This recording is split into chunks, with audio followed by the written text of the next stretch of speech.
Yo, what is going on YouTube? I am Germ here. I'm recording this right now on January 16th. This is the morning of day 2 of the LCS lock-in tournament. The LCS season, well, I guess preseason, finally kicked off yesterday with day 1 of the lock-in tournament, and it was a ton of fun. The broadcast I thought was amazing. We got to see all the new faces, all the new players, all the new teams. The only team we didn't get to see was Immortals, but they're just running out their academy team anyway in this tournament, so it wasn't too disappointing to not get to see Immortals yet, but there was huge upsets, there was big plays, there was overreactions, hot takes all over the place, but it was a ton of fun. Again, after this long, crazy offseason, after NA flaming out at Worlds, we finally got to see this new, revamped, new era of the LCS kickoff, and I'm so excited, and I hope you guys are too. In this video today, we're going to be running through a recap of what happened in day 1, and breaking down and giving my predictions on what's going to happen in day 2, now that we've actually kind of seen some of these teams on the Rift. But before we get into that, real quick, I just want to mention a word from today's sponsor, which is DraftBuff. This is a fantasy esports website and app where you can play fantasy leagues for your favorite esports right now. You can play now in the browser, you can download it in the App Store, you can download it on Google Play, and we're happy to announce that Draft Royale is now live for them. This is a game where you have like a set budget. You have a certain amount of money. Each player and team is worth a certain amount of money, and you have to mix and match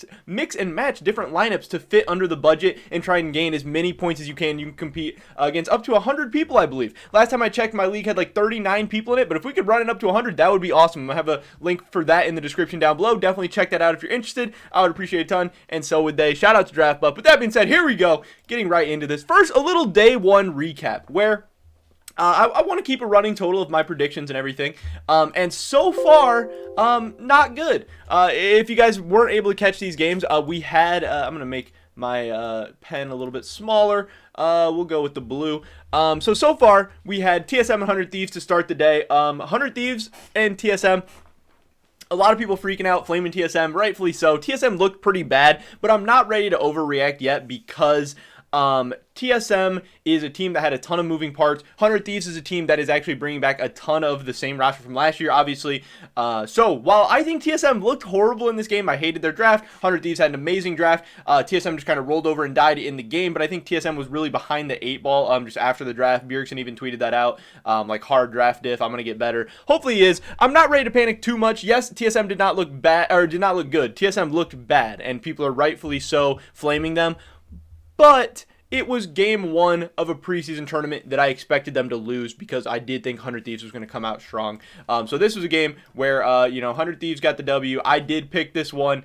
So this was, right for me. Next up, we had Team Liquid and CLG. This was Team Liquid, who I believe is the best team in the LCS. After watching them play, I still believe they're the best team in the LCS. They came out so strong. They looked so good. They were playing against CLG with 2 subs. CLG has Finn out in the top lane and Brox out in the jungle, so they have Wiggly and Solo in. Solo, really solid top laner, but he's not Alphari, and Alphari just absolutely just wiped him out. Alphari looked amazing. Grig was in for TL, and he looked fine. Tactical and Core JJ looked amazing. They look like they might be the best bot lane in the LCS.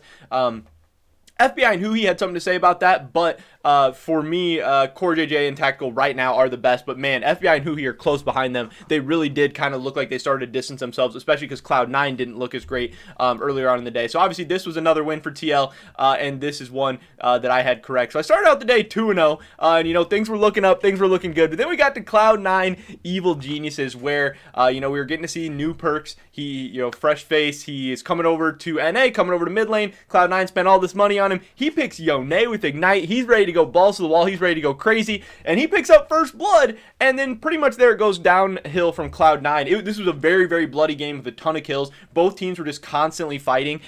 This felt like more of like that LPL style. We keep hearing like TSM like, oh, we're going to play LPL style, and then TSM gets 1 kill in 30 minutes. Cloud9 Evil Geniuses, I think, had like 40 kills or something in the game. This was an absolute bloodbath, but Evil Geniuses just seemed, after every fight, to gain some kind of advantage, and slowly those advantages just really snowballed out of control. Definitely went like 9-2 on Kai'Sa. Great start to the season for him. He looked great. Jizuke had a pretty good game on Syndric.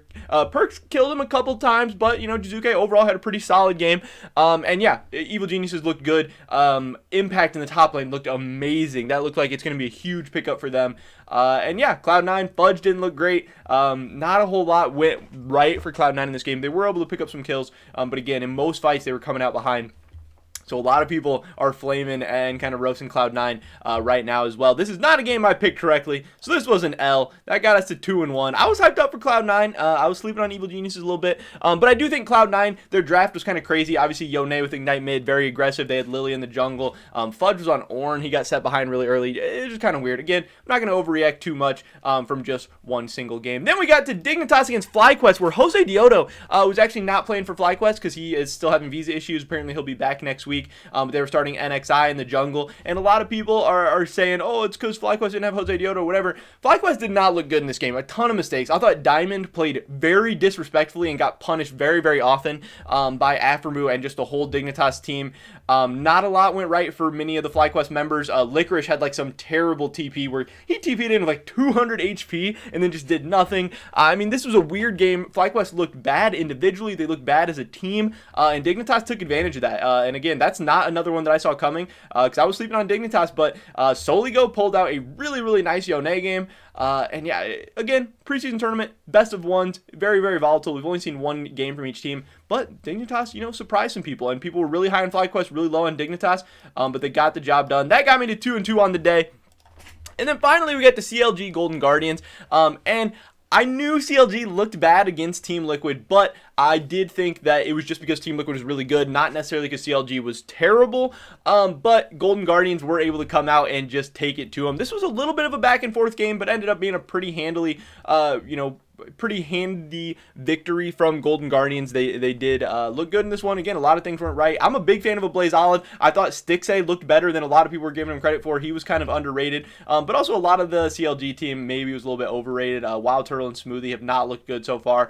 Wiggly, he's still Wiggly. That's a little bit rough. And Solo looks solid, but still, I don't even know how much time Wiggly and Solo have had to scrim with this team or anything. So a lot of moving parts. Again, I did not expect Golden Guardians to win this game. It was a big win for them, but I'm not overreacting and saying Golden Guardians is underrated or anything yet because CLG honestly looked terrible. Like, yeah, Golden Guardians didn't look as bad as I expected, but I don't think they look good either. But that did get me to 2-3 on the day when Golden Guardians picked up the first and only red side win of the day. So there's the day one recap. There's what happened for me. There's my kind of thoughts and opinions on all the games so far. And now headed into day 2. I believe the only team we don't see today is Team Liquid. That's a little bit disappointing because I want to see some more Liquid. I want to see some more Alphari. They look really awesome, but let's get into the picks and everything.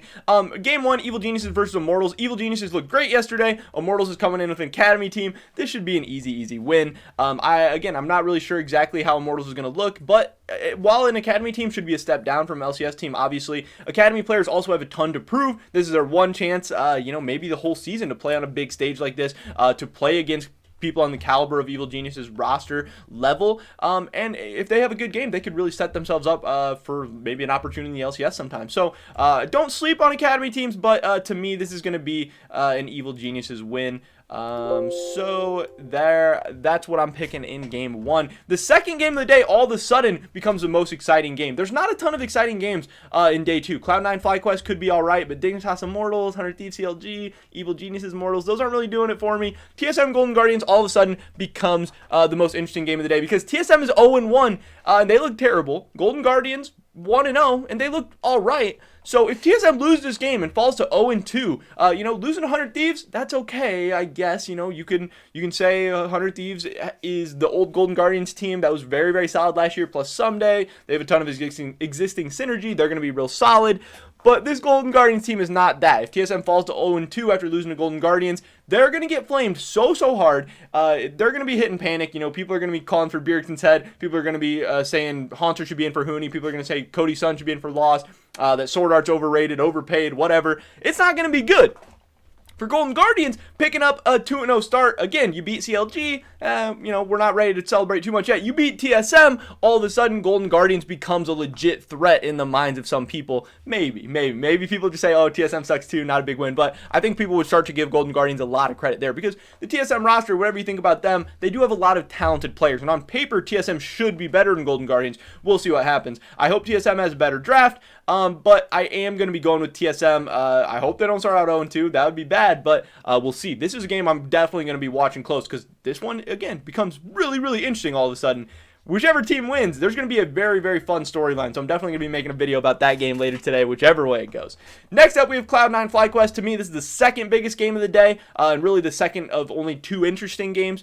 Both of these teams, in my opinion, these are the two teams that I see overrated, in my opinion, the most. Cloud9 fans in my comments all the time and on Twitter saying Cloud9 is the best team in the LCS. I've gotten called an idiot so many times for saying Team Liquid is better than Cloud9. And then yesterday, Team Liquid comes out and looks amazing. Cloud9 comes out and looks not amazing. I still think Cloud9 is the second best team in the LCS. I think long term they're still going to be fine. I think Perkz is going to continue to be a beast. I'm sure Fudge will look better than he did yesterday in the future. I hope he's going to continue to develop. But Cloud9 is going to take time.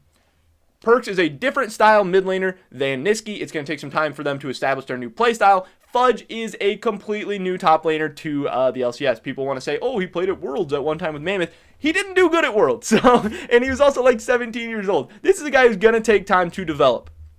I think Cloud9 is going to be fine in the long run, but people need to pump the brakes. They are not better than Team Liquid. Then we look at FlyQuest, who again, this team has a ton of young talent. People are so excited for them.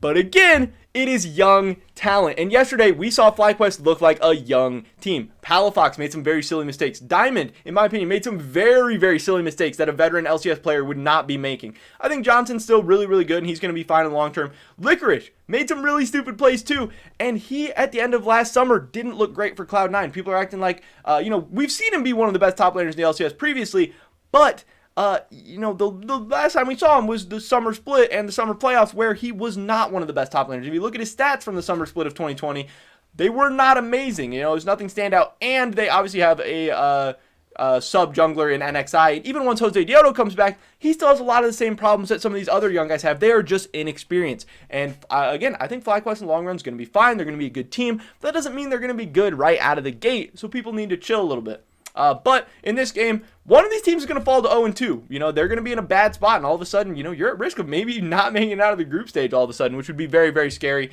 But I do think Cloud9 team is more experienced, more talented, and I do think they should be able to pull off a win and get back to 1-1. FlyQuest is going to be 0-2. Might be time to panic.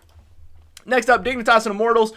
This is a game where, obviously, Dignitas looked pretty good yesterday. Immortals going to be playing with their sub team. I'm definitely going to be going with Dignitas. And all of a sudden, Dignitas could be 2-0 and atop their group, which would be really interesting. That would make, headed into day 3, very exciting and interesting to watch to see if Dignitas can keep that momentum going and, maybe end up as a top seed, which would be really interesting. Already being 2-2, they're going to be getting out of the group, and that would be cool. And then finally, we have 100 Thieves and CLG, which again, I do not think this is a very exciting game. CLG, I thought, looked horrible yesterday. They're the only 0-2 team. 100 Thieves looked great. I would be shocked if 100 Thieves is not able to take down CLG in this one. Again, CLG, a ton of moving parts. They have 2 subs. 100 Thieves, so much existing synergy, so much talent on this team. And I think 100 Thieves is really a great team who could give Cloud9 a run for their money of maybe being the second best team in the LCS. If things keep playing out the way they are.